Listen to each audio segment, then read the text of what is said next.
അതേപോലെ തന്നെ നമ്മുടെ കേരളത്തിൽ വയനാട് ദുരിതാശ്വാസ പ്രവർത്തനത്തിന് യാതൊരു തരത്തിലുള്ള പ്രത്യേക ഫണ്ടും കേന്ദ്ര ഗവൺമെൻറ് ഇതുവരെ അനുവദിച്ചിട്ടില്ല.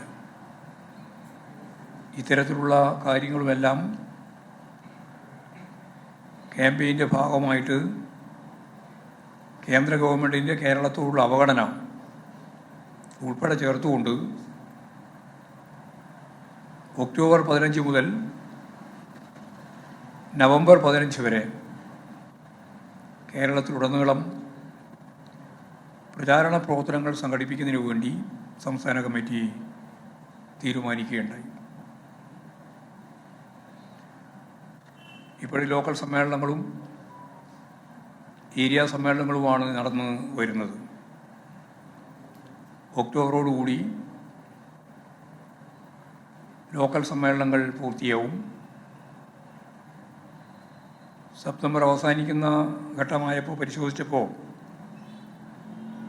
മിക്കവാറും ബ്രാഞ്ച് സമ്മേളനങ്ങൾ അപൂർവം ജില്ലകളിൽ ഒഴിച്ച് ബാക്കി പൂർത്തിയായിട്ടുണ്ട്. 38,000 ബ്രാഞ്ച് സമ്മേളനങ്ങളാണ് ഏതാണ്ട് പൂർത്തിയാകുന്ന ഘട്ടത്തിലേക്ക് വരുന്നത്. മാധ്യമങ്ങളെല്ലാം ബ്രാഞ്ച് സമ്മേളനങ്ങൾ നന്നായി ശ്രദ്ധിച്ചിട്ടുണ്ട്. നല്ലപോലെ ബ്രാഞ്ച് സമ്മേളനത്തിന് പ്രചരണം നൽകിയിട്ടുണ്ട്. ഇനി ലോക്കൽ സമ്മേളനം വരുമ്പോൾ ലോക്കൽ സമ്മേളനത്തെയും ഒക്ടോബറിലാണ് ലോക്കൽ സമ്മേളനം നടക്കുക. അതിനെ തുടർന്ന് ഏരിയ സമ്മേളനങ്ങളും നവംബറോടുകൂടി നടക്കാൻ പോവുകയാണ്. ഡിസംബറിലാണ് ജില്ലാ സമ്മേളനം ആരംഭിക്കുക. അപ്പോൾ ജില്ലാ സമ്മേളനവും ഒക്കെ ഞങ്ങൾ പ്ലാൻ ചെയ്ത് കഴിഞ്ഞിട്ടുണ്ട്. ഈ സാഹചര്യത്തിലാണ് കേരള രാഷ്ട്രീയ സ്ഥിതിഗതികളെ സംബന്ധിച്ച് സംസ്ഥാന കമ്മിറ്റി പരിശോധിക്കണമെന്ന് തീരുമാനിച്ചത്.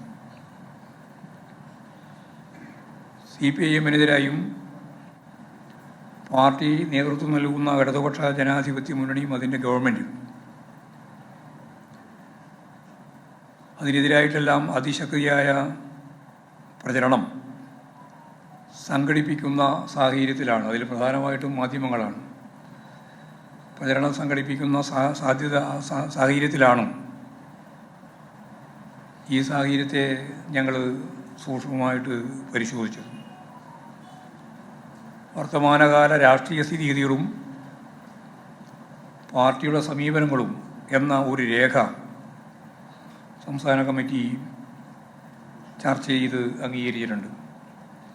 2-3 മാസം കഴിയുമ്പോഴാണ് മനോരമയും മാതൃഭൂമിയെല്ലാം ഈ രേഖയുടെ ഭാഗങ്ങൾ പിന്നീട് പ്രസിദ്ധീകരിക്കുക. അതുകൊണ്ട് ഇപ്പോൾ തന്നെ ഞാൻ പറയാം, അവസാനത്തേക്ക് നിൽക്കേണ്ട കാര്യമില്ല.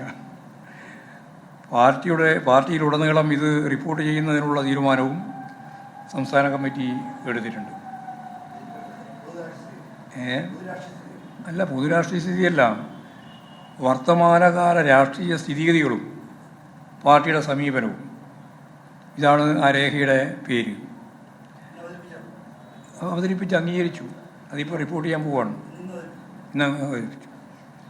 കമ്മ്യൂണിസ്റ്റുകാരെ ജനാധിപത്യ വിരുദ്ധരെ, അങ്ങനെയാണല്ലോ കമ്മ്യൂണിസ്റ്റുകാരെ സംബന്ധിച്ച് മുദ്ര കുത്തുന്നത്. ആ സമീപനമാണ് വലതുപക്ഷ മാധ്യമങ്ങൾ പൊതുവിൽ സ്വീകരിക്കുന്നത്. എന്നാൽ ഫാസിസത്തെ ഉൾപ്പെടെയുള്ള അമിതാധികാര പ്രവണതയ്ക്കെതിരായി ലോകത്തെമ്പാടും പൊരുതിയത് കമ്മ്യൂണിസ്റ്റ് പാർട്ടിയാണ് എന്നുള്ളതാണ് ചരിത്രം. ഹിറ്റ്ലറെ പോലും മുട്ടുകുത്തിക്കുന്നതിന് വേണ്ടി സാധിച്ചത് സോവിയറ്റ് റഷ്യയിൽ വെച്ചാണ്. കോടിക്കണക്കിന് മനുഷ്യരുടെ ജീവിതം തന്നെ സമർപ്പിച്ചുകൊണ്ടാണ് അന്നത്തെ ഫാസിസ്റ്റ് ശക്തികൾക്കെതിരായ യുദ്ധം മുന്നേറിയത്. അപ്പോൾ ഹിറ്റ്ലറെ പരാജയപ്പെടുത്തിയെന്ന് മാത്രമല്ല, വർത്തമാനകാലത്ത് ഫ്രാൻസിലും ബ്രിട്ടനിലും ജനാധിപത്യത്തെ സംരക്ഷിച്ച് നിർത്തിയത് ഇടതുപക്ഷം സ്വീകരിച്ച രാഷ്ട്രീയ നിലപാട് കൊണ്ടാണ് എന്ന് കാണാം. ഫ്രാൻസിൽ പ്രത്യേകമായിട്ടും അതെ, ബ്രിട്ടനിൽ ലേബർ പാർട്ടിയുടെ ഭാഗമായിട്ടാണ് കാര്യങ്ങൾ നടന്നത്. അതിനാൽ ഹിന്ദുത്വ രാഷ്ട്രീയ ശക്തികൾ ഇടതുപക്ഷത്തെ ശക്തിയായി എതിർക്കുന്ന നിലയാണ് ഉണ്ടായിട്ടുള്ളത്. ഇവിടെ മോഹൻ ഭഗവത് തന്നെ പറഞ്ഞത് ഞങ്ങളുടെ ഏറ്റവും പ്രധാനപ്പെട്ട ശത്രു ഇടതുപക്ഷമാണ് എന്നാണ്. ഇടതുപക്ഷത്തോടുള്ള വിരോധത്തിൻ്റെ അടിസ്ഥാനം അവരിപ്പോഴും മോഹൻ ഭഗത് പറയുന്നതല്ല, മുമ്പ് തന്നെ കൃത്യമായിട്ട് ഗോൾവാൾക്കർ എഴുതി വെച്ചതാണ്.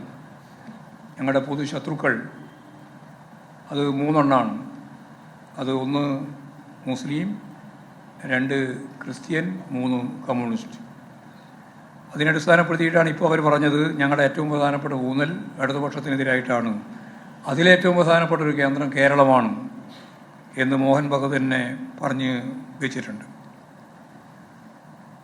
ഇപ്പോൾ സ്വാഭാവികമായിട്ടും ഇതിനെതിരായി അതിശക്തിയായ പ്രതിഷേധവും ജനവികാരവും ഉയർത്തിക്കൊണ്ടുവരണം എന്ന് തന്നെയാണ് കാണുന്നത്.